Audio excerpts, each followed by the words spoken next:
earlier this week that Arizona has gone, I think, like 500 plays without huddling, which is maybe 400 more than anybody else this year. Do you see more of kind of like those air raid principles being installed, across the NFL with some of the success that people have had with, air raid quarterbacks or schemes? You can see some of that when you watch them.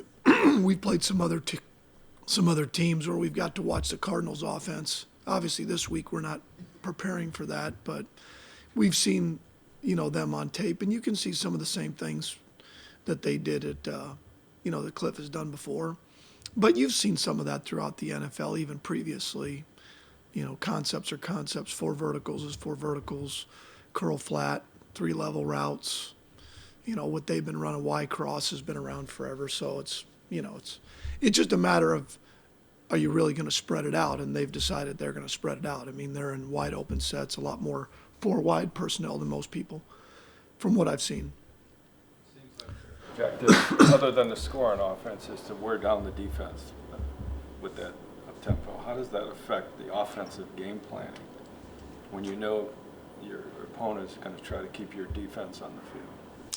Well, I can't speak for what they're trying to accomplish really offensively, and so I just know that we're anticipating that we're going to have to play well, and they've done some really good things on offense, and lately I think turnovers has kind of cost them a little bit, but they've shown flashes of being able to move the football and score. Now that we know a little bit more about what Odell's been dealing with in terms of the groin or the sports hernia or whatever it is, how challenging has it been for you to try to kind of help draw it up when he can't really practice much? And do you know what he's capable of on Sunday? Are there any limitations, or how's that working out? I'd rather not get into it for no reason other than only he can speak to how he feels during the week and what he can do and where he's at physically. Nick Chubb leads the league in rushing, so he can end up with a rushing title. Who does he remind you of in your coaching experience?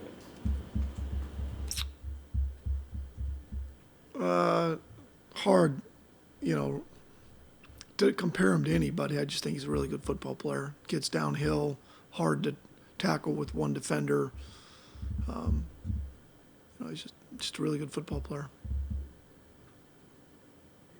Jarvis was named the team's Walter Payton Man of the Year nominee today. I know we've talked about him in the past, but just the production he's had on the field, and then I guess the intangibles he brings. How good has he been for you guys this year? Good. I mean, he's it's a credit to him. I mean, he's a tremendous football player and a tremendous person. I mean, he's selfless.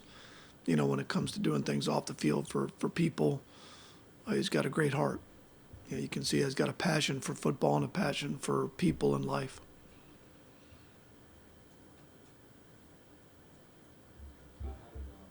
Kendall Lamb fill in for you guys. What did you think of his performance and the line's performance? He played well. Coming back, it took him a while. We've had him back for a few weeks, but just getting himself back where he trusted himself. And, we liked what we had during training camp, and then unfortunately during the first game getting hurt, but coming back, I think it was a good step forward. And I thought the O-line played well. Would it mean anything to you as offensive coordinator if Nick Chubb does win the rushing title? Not particularly. I mean, for him, yes, it's a credit to him and our coaches that, designed the run game and our guys up front, but and that's something for down the road. But obviously, the ultimate goal is to win football games. What kind of challenges would Chandler Jones present to your offensive line? Chandler Jones? Tremendous football player, long, athletic, rarely comes off the field. He's one of those guys that once he gets around the quarterback, you have to make sure you've got the ball secured because he's got a knack of stripping it. Can change the game. So you've got to know where he's at. You've got to be able to run at him. You've got to be able to, I wouldn't say wear him down, but you've got to make him play not only the run as well as the pass, and chip him when you can. And our guys are going to have to block him. I mean, that's a fact. So, but a tremendous football player, has had a great career up till this point, and really, has had a really good season. Jordan Hicks, he's got some pretty impressive stats, and he looked like he showed up last week against Pittsburgh. No, really good. Another good football player, volume tackle guy, gets him lined up, smart, obviously very instinctive, getting around the ball, a little like Joe here, if you're going to compare him to somebody. So, and another really good football player. I mean, he got a penalty early in that game, and then there's another hit where the guy's helmet popped off from Pittsburgh. Like, do you guys make a note of that? Does that seem like a trend with him? No, I don't think he's that kind of player. I don't see that with their players. I see a group that plays really hard, from front to back. One of my favorite players to watch on film is Budda Baker. So you talk about wanting to watch a guy that plays football with heart and passion and plays it the right way. There's a guy right there. I've seen him all the way back. We played him in the bowl game and the DBs they had at Washington, and then now he hasn't changed. David Njoku in his first game back. It was fine. Just getting him back healthy, and then, it's hard when you haven't practiced in that long, and at this point of the year, trying to get some of the physical work that you miss is very difficult, and then trying to get him in a flow and we've already kind of, you don't move on, but you've already started to kind of have packages for other players, so we'll continue to do that where we see fit with David, where we think he gives us the best chance to have success on offense. When first it was ruled a lost fumble and then later changed in the stats to an interception, what do you tell him on that? I mean, does he need to do something differently, or do you just say, we think he was down, so it's not really his fault? I mean, where do you come out on that play? It's kind of a weird play to watch. Make sure you have the ball. I think that's with every skill guy you have. I mean, I think in his mind, I'm sure he thought he was down, but in the end, make sure you come down with the football, and when the pile uncovers, you have it. So, again, an unfortunate situation for us. Because we were moving the ball. We were ready to start fast. We've started fast a number of weeks in a row with our first drive, and it's unfortunate because we were. You guys were 7-12 on third down on Sunday, far better than your average and even the league average.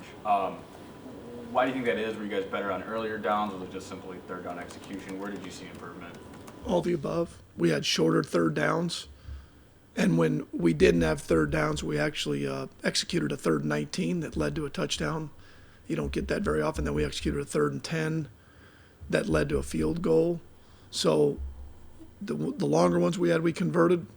We also, when we needed to convert them, we converted 3 third downs on the last drive that killed almost, 6+ minutes to make it a 2-score game. So, a lot better there. But like we say every week, it's, you can't carry over statistics. It's not something we really talk about. It's not, it's an average. It kind of tells you where you're at. But we look to continue that this week because it's a new week and who we're playing. Where are you guys during, like, say, the first half, the run-pass breakdown? I mean, Freddie talked about it, and you guys came out after half and ran the ball a bunch, but it only had 6, I think, runs in the first half. Do you guys talk about that as the first half is progressing, or even as the game's progressing? Not particularly. I don't think that really ever comes up, other than if we had discussed something before the game in terms of touches and plays and how we wanted to attack somebody. Because the opening drive, outside of the unfortunate interception/fumble, we were fine. And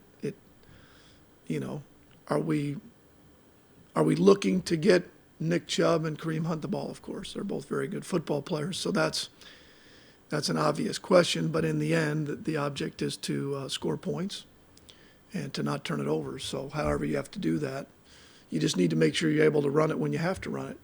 Short yardage, goal line, 4-minute, and coming out. That's when you have to be able to run it. That's when you definitely want to be able to run it. And then outside of that, now what's the best way to give yourself a chance to score points? And those guys are that. I don't mean to, not say that they aren't, but in the end, it's really, some of that. Sometimes in other games it comes up in RPOs where you end up throwing it, and it's really part of the run play. So